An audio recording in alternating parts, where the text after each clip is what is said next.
Welcome to MojoTalks. I'm Eric, and joining me today is the voice of WatchMojo, Miss Rebecca Broughton. How you doing? I'm well, thanks. How are you? I'm good. So, as you know, we have a series where we tell you what you should binge over the weekend, and then we binge over the weekend. You binged, I binged, and now we're gonna compare and contrast, and we're gonna figure out which of our two shows is more bingeable. You watched Chef's Table Pastry. and I watched Dope, and one of them is more bingeable. Spoiler alert, it's mine. Yeah. Most definitely. Dope. We'll get to Dope. Let's talk about Chef's Table because this is the continuation or the offshoot, I guess. I think it's just like a season 4, but it's the pastry version of Chef's Table, which is this popular Netflix docuseries. For him, flavors are like colors. He wants to color with the whole box. So it's season 4. It's 4 episodes, so it's really easy to binge. Dope too, both 4 okay, episodes. There you go. Yeah. The first episode was about Christina Tosi, who is I know her as the female chef judge on MasterChef Junior. Yeah. Which, I love that show, but anyway, that's a whole other different story. I also like cooking and baking, so this is a natural. Right up your alley. Yeah, it's up my alley for sure. But by the way, Rebecca tends to bring really good desserts to work. So, I considered doing it. If I hadn't been sick, Really? I would have Come brought. on. Anyway, but I'm sick. I don't want to get my germs everywhere. But anyway, Fair enough. So it's all about her journey to open Milk Bar, which is kind of the offshoot of this famous New York restaurant, Momofuku. David Chang, famous chef in New York, and she was kind of his protege, which doesn't even sound like the right word, but and it was her journey from, I think she was going to be a lawyer or something, and she was like, nope, what could I do every day for the rest of my life? And that makes me happy. Yeah, and it was baking, and she kind of changed the dessert game in New York City, which, if you know New York City restaurant life, that is quite the achievement. Well, 2 things come to mind. First of all, you mentioned doing something for the rest of my life. And I get the feeling, we talked a bit about this before, that there's a bit of a message here that you should just go for it. Yeah, well, I think this show, even if you don't like food, and I don't know who you are if you don't like food, but whatever. If you don't like food porn shows, you could still get something out of this, which is what it takes to succeed in your chosen field, and just going and getting it and doing what you want to do well. But what it takes. And I mean, it took her years and a lot of work, and a lot of experimentation, which is neat. The second episode was about this guy in Italy who makes the best sorbet. Now you're talking. Yeah, anyway, I'm hungry again. But in Italy, is it not? Gelato is different from sorbet, right? Was it gelato now? Now I'm confused. Well, it was a frozen dessert. They are different. Right, Forget. Okay, well, someone will let us know in the comments. Yeah, I'm sure they will. Speaking of the comments, in the video that we posted on Friday, Passport One said, "Oh snap!" Well, I won't say what she. No, she said, "Oh shit! I recognize that cake. Is that Milk Bar in New York?" So yes, this is. It's a famous place. Yeah. And I wish I could go there now. But did you? I mean, as a budding pastry chef yourself, did you learn things? Is this educational? It's not educational insofar as this is how you make a cake. It's just like I said, it's what it takes to succeed. Kind of. It's more of a. And how's the food porn?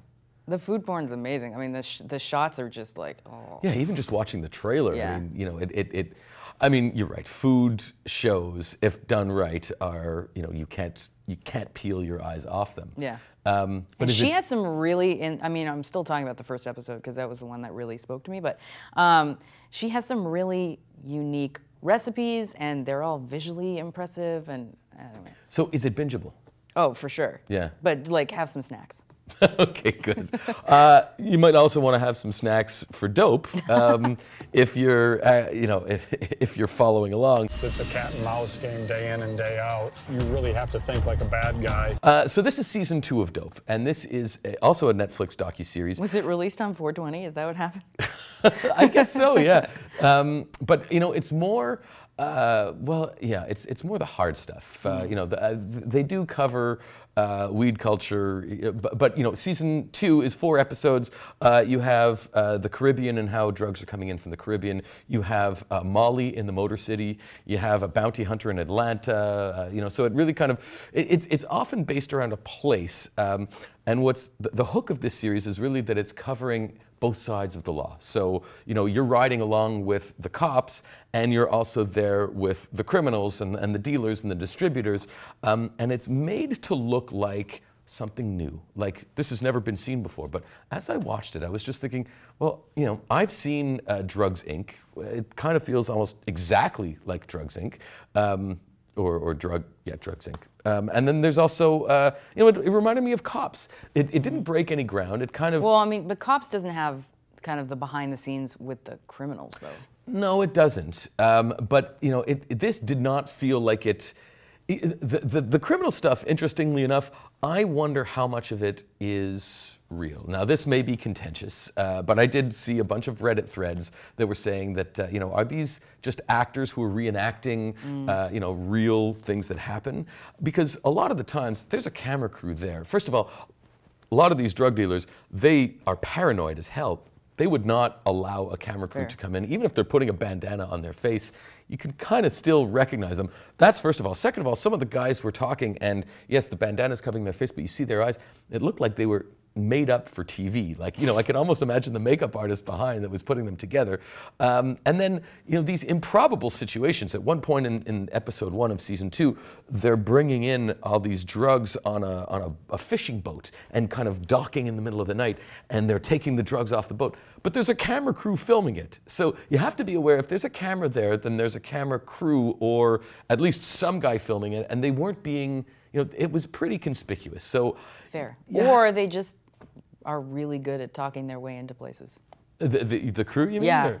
Yeah, I mean, the best crews are, but this just, something told me that, you know, even the cops, you know, if they would bust, let's say there would, you know, there was a cop, I think this was in season 1, a cop is just kind of waiting on the side of the road, and there's a guy who comes by on a bike with his hand in his pocket, and the cop says, you know, and you think, this guy's going to shoot the cop, and it's going, oh, I nearly pissed my pants there. No, you probably would have taken out your gun, and you know, I just feel that this left some questions in my mind as to how authentic it really was.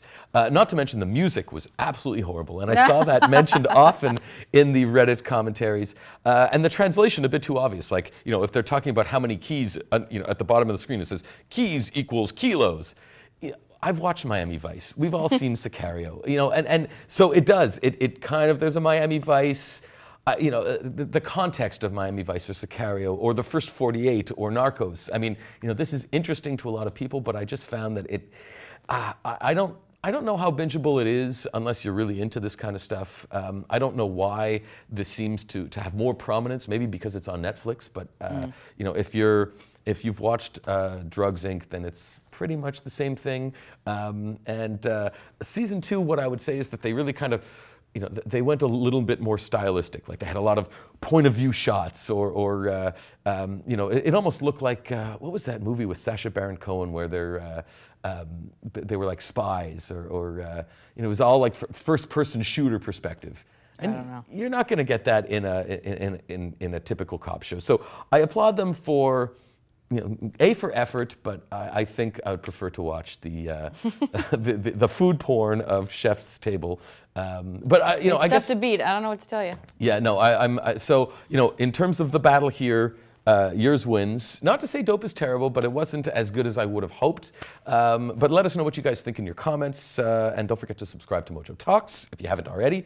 And maybe we'll talk. One thing that I caught recently was the HBO special about Andre the Giant. Yeah. And as a huge wrestling fan, if any of you guys are wrestling fans, we'll try and get to that in a future episode. And until then, we'll talk to you guys soon. Thank you very much, Rebecca. Let us know what you think in the comments, and we'll talk to you next time.